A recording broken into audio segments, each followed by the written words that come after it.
One of my favorite lines is he says that scientists animated by the purpose of proving that they are purposeless constitute an interesting subject of study, right? And so conscious agency for Whitehead is just it's a hardcore common sense presupposition, and without it, we couldn't have science. And so for a scientist to start claiming like, oh, we're just lumbering robots, allowing our genes to make copies of themselves, or that we're fully deterministic, consciousness is an illusion, like all of that sort of talk undermines the possibility of science from this point of view. It's like pulling the rug out from under your feet. But Whitehead doesn't really try to elaborate on the place of mind in the physical world until later. He's invited to Harvard in 1924 and starts teaching philosophy for the first time. Before that, he had taught math, he had taught astronomy. Harvard invites him to teach philosophy, and he'd been wanting an opportunity to work out some of his metaphysical ideas. And so in his first semester at Harvard,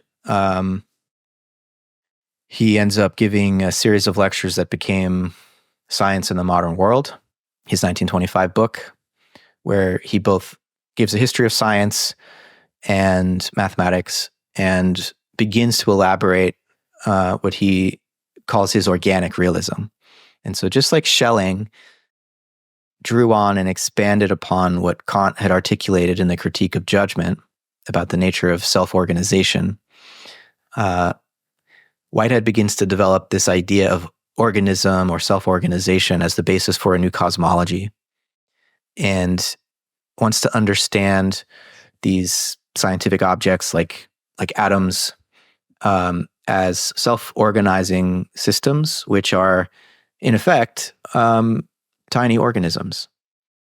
And just as organisms at the biological scale seem to have some degree of agency and interiority, he would say, every self-organizing system in nature, all the way down the scale, has some degree of minimal agency and interiority or experience. Now, the experience of an atom and the agency of an atom is so minimal that we can devise mathematical laws to predict the behavior of those atoms with very high precision. There's very little in the way of free choice at that scale. Nonetheless, it seems, at least on some interpretations of quantum theory, there's not complete determinism. There is moment by moment an integration of what's already been actualized in the past with what remains possible in the future. And so part of what Whitehead's already doing in Science in the Modern World is, quantum physics hadn't been fully worked out yet, but he's aware that there are certain features of Newtonian mechanics that no longer are true. For example, simple location, the idea that a bit of matter its location can be understood independent of all other bits of matter. Like there's no more absolute space. And similarly, there seems to be some kind of non-local entanglement.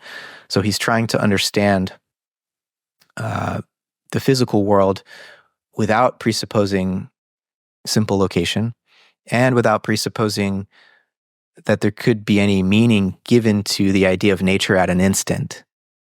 It would seem that it takes a certain duration for even a photon to fully manifest as a photon.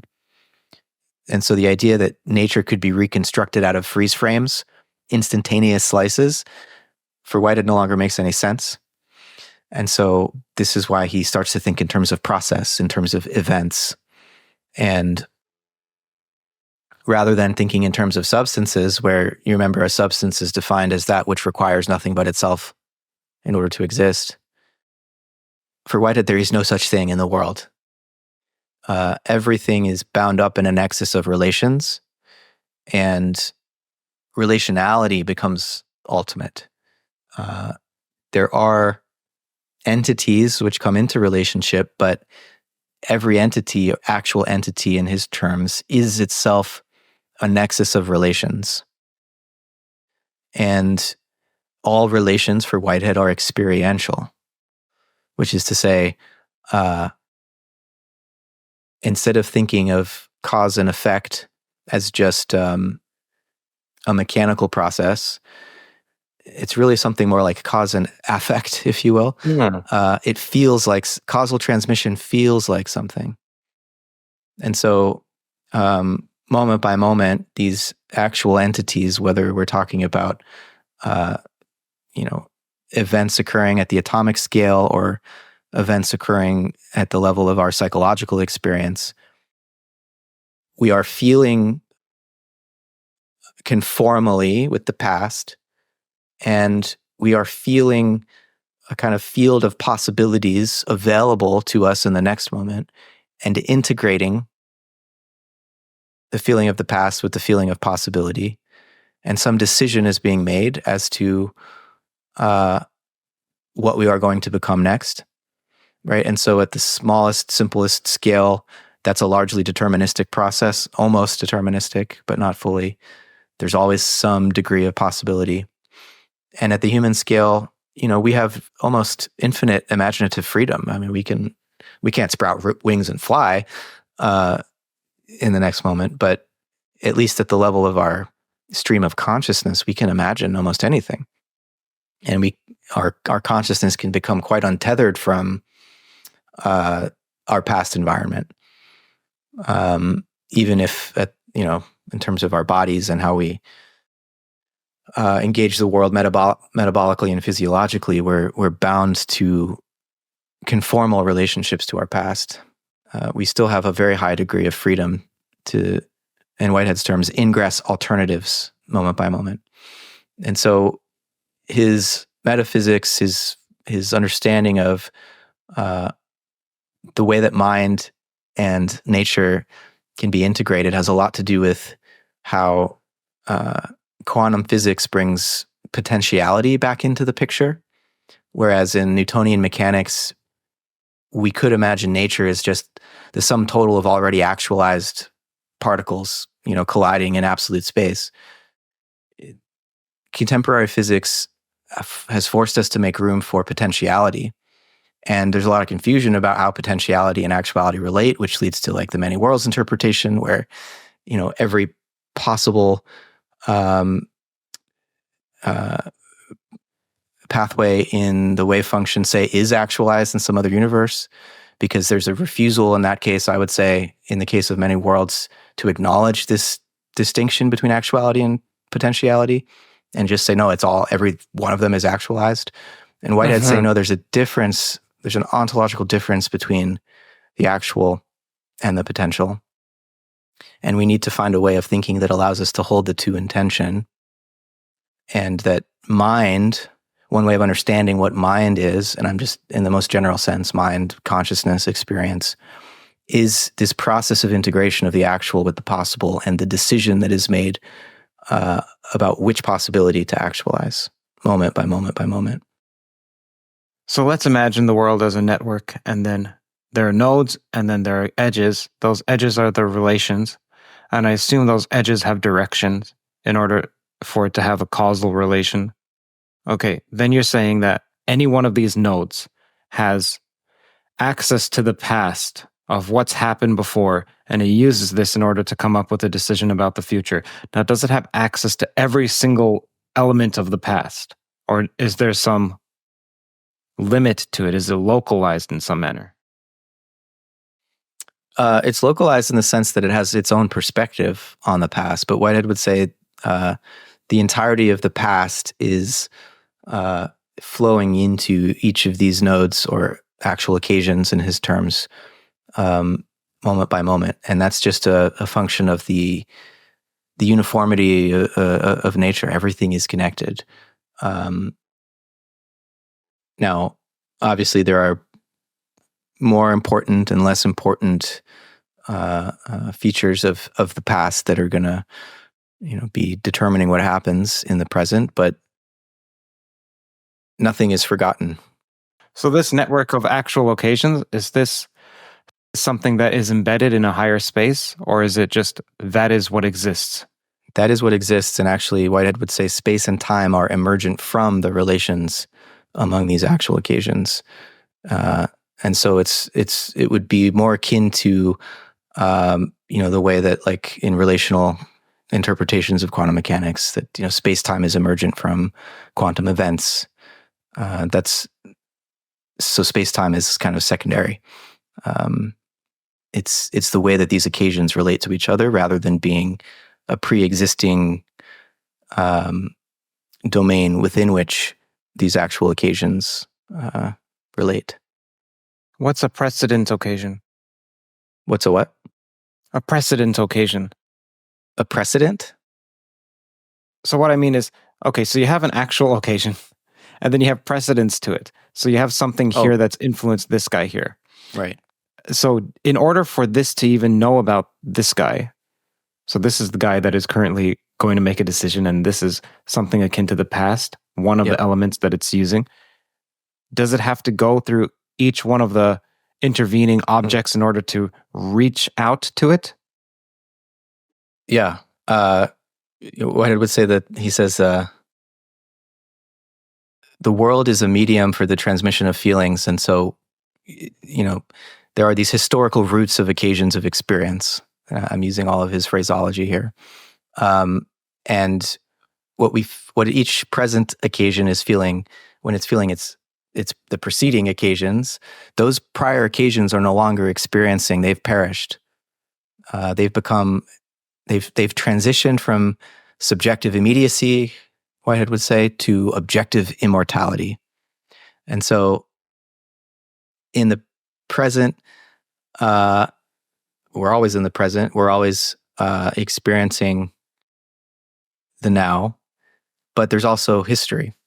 And history is composed of prior experiences which have transitioned from subjective immediacy to objective immortality to then become influences on the next moment of experience. Is there a common now that you and I share, such that we can make a time slice between you and I and say, okay, we're at the same moment simultaneously? I mean, strictly speaking, because of relativity, no. I mean, it takes a certain amount of time for the energy that is being realized in you now to transmit itself to me. And of course, it's complicated by the fact that this is a reconstructed image of you being sent through who knows how many servers across the world, or at least across the North American continent. Yeah. But if you were sitting here right in front of me, there would still be a bit of a delay. Whitehead says that contemporary occasions occur in causal independence of one another, which is why there's some elbow room in the universe. If there wasn't that delay, there could be no individual creativity for each occasion, right? It would just be one unbroken flow of causality. But there is this delay. The world is a medium for the transmission of feelings or causal influences, and yet there's still what Whitehead would call a unison of becoming, because you and I share a common environment. There's a common background. We're both on a planet moving at roughly the same speed through the solar system, and for all intents and purposes, we can feel like we're present with one another in the moment, even if from a physical and metaphysical point of view, there is a delay in the transmission of feelings from me to you and you to me. But in that transmission of feelings, like your past experiences, and from Whitehead's point of view, as they perish and are transmitted to me, then become part of me, right? So we're both, we have some degree of independence, but we're also profoundly interrelated, because what you feel in one present moment is then transmitted to me for me to feel in a subsequent moment of my stream of consciousness. And so there's a deep intimacy there. Just a moment. Don't go anywhere. Hey, I see you inching away. Don't be like The Economy. Instead, read The Economist. I thought all The Economist was something that CEOs read to stay up to date on world trends. And that's true, but that's not only true. What I found more than useful for myself personally is their coverage of math, physics, philosophy, and AI, especially how something is perceived by other countries and how it may impact markets. For instance, The Economist had an interview with some of the people behind DeepSeek the week DeepSeek was launched. No one else had that. Another example is The Economist has this fantastic article on the recent dark energy data, which surpasses even Scientific American's coverage, in my opinion. They also have the chart of everything. It's like the chart version of this channel. It's something which is a pleasure to scroll through and learn from. Links to all of these will be in the description, of course. Now, The Economist's commitment to rigorous journalism means that you get a clear picture of the world's most significant developments. I am personally interested in the more scientific ones, like this one on extending life via mitochondrial transplants, which creates actually a new field of medicine, something that would make Michael Levin proud. The Economist also covers culture, finance and economics, business, international affairs, Britain, Europe, the Middle East, Africa, China, Asia, the Americas, and of course, the USA. Whether it's the latest in scientific innovation or the shifting landscape of global politics, The Economist provides comprehensive coverage, and it goes far beyond just headlines. Look, if you're passionate about expanding your knowledge and gaining a new understanding, a deeper one, of the forces that shape our world, then I highly recommend subscribing to The Economist. I subscribe to them,